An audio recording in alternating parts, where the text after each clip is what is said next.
इस वक्त की बड़ी खबर का रुख करते हैं। मोदी सरकार 3.0 में पोर्टफोलियो का बंटवारा। मोदी सरकार के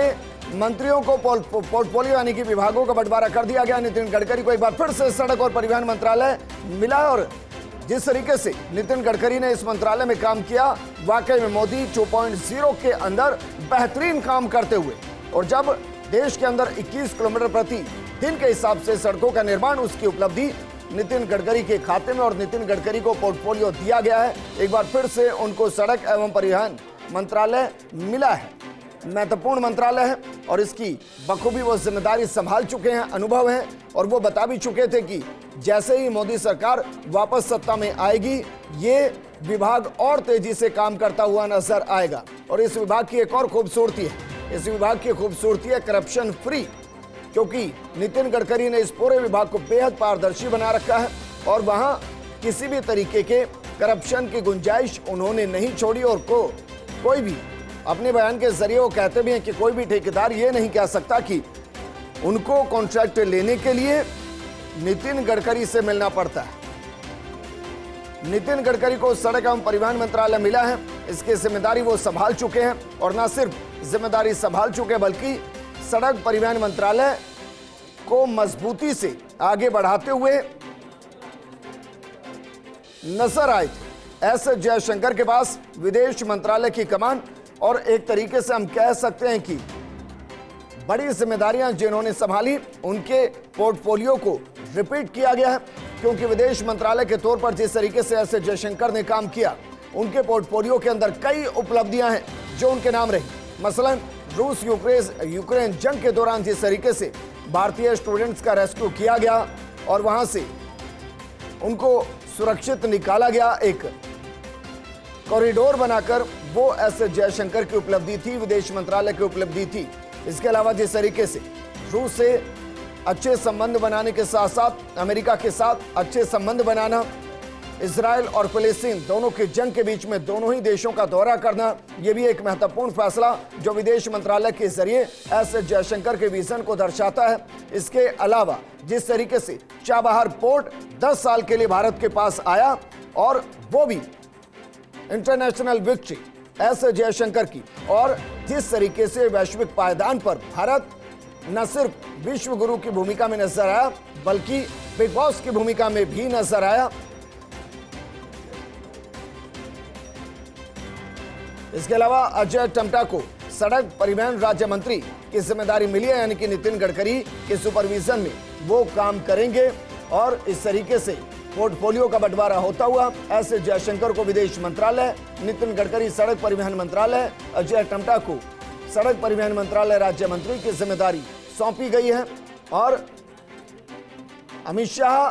गृह मंत्री, राजनाथ सिंह रक्षा मंत्री,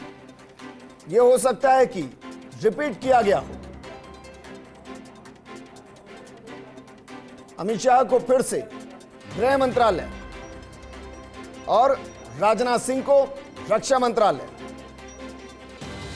रिपीट करते हुए पोर्टफोलियो, इस वक्त की बड़ी अपडेट।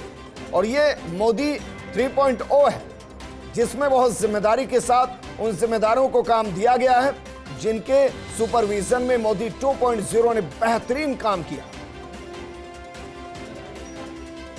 अमित शाह गृह मंत्री अगर हैं तो उनके सामने कई बड़ी जिम्मेदारियां होंगी, और उन बड़ी जिम्मेदारियों के अंदर उनके पास जो चुनौतियां हैं, वो चुनौतियां हैं पाकिस्तान से निपटना, चीन से निपटना, इसके अलावा यूसीसी, एनआरसी, CAA को लागू करना,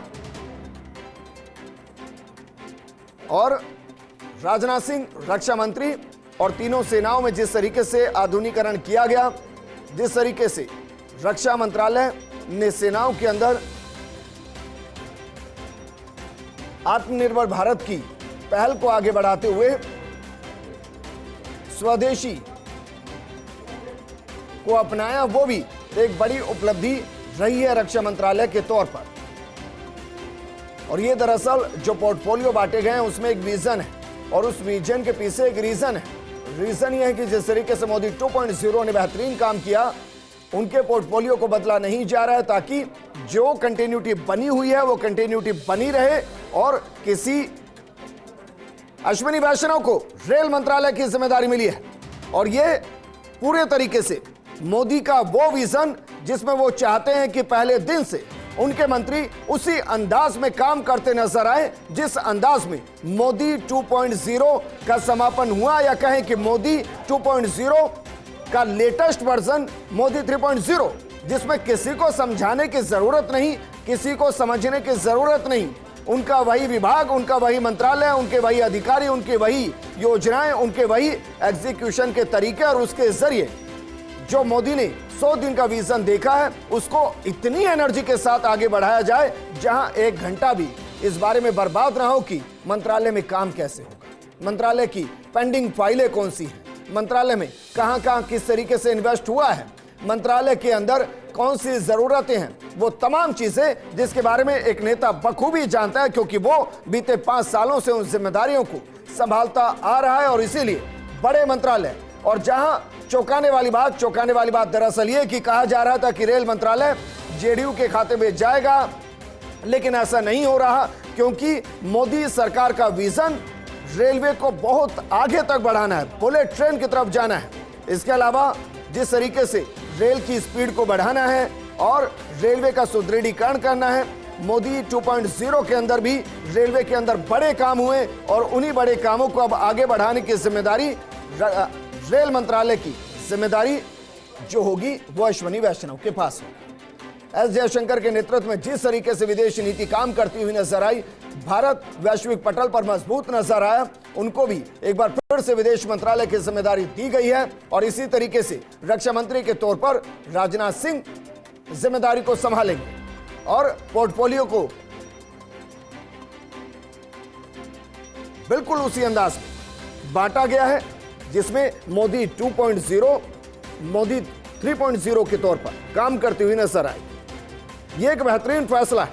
क्योंकि जिन नेताओं ने जिम्मेदारियां संभाली हैं, जिन नेताओं को पता है कि बड़े बड़े मंत्रालयों के अंदर कौन कौन से काम होने हैं,